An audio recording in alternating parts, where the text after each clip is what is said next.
তো আজকে ভাই বাজারে লয়ে গেছিলাম আমাকে বিরিয়ানি খাইতাম বুঝছেন। সাধারণত আমার ভাই বাজার আজকে আমার বিরিয়ানি খাওয়াইছে। এটা হলো ঢাকা বাস স্ট্যান্ড গ্যাস পাম্পের সামনে আর কি।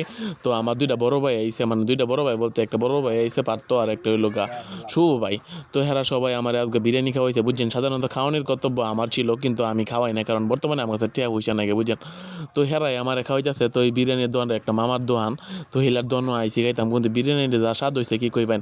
আর প্রথমত এই টিয়া লইয়ে ঝামেলা যে কেটা খাওয়াইবো কিন্তু আমারে কইতাছে যে আমার কাছে টিয়া আছে নাকি। আমি কইছি না ভাই, আমার কাছে তো এক টিয়া পয়সাও নাই গিয়া, তোমরা খাওয়াইলে খাওয়াইতে আরো।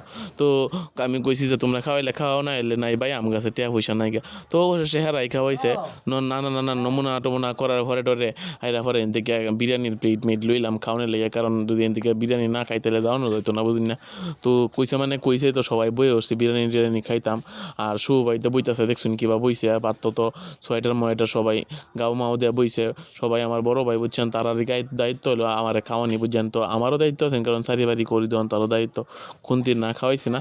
তো তারাই খাওয়াইতেছে অবশ্যই, কারণ বর্তমানে আমার কাছে টিয়া পয়সা নাই বুঝছেন। তো টিয়া পয়সা থাকলে সেন খাওয়াইতাম, সংকটে আছি বিরাট বুঝছেন। তো এই কারণে তারা আমারে খাওয়াইতেছে বর্তমানে এখান থেকে বিরিয়ানি।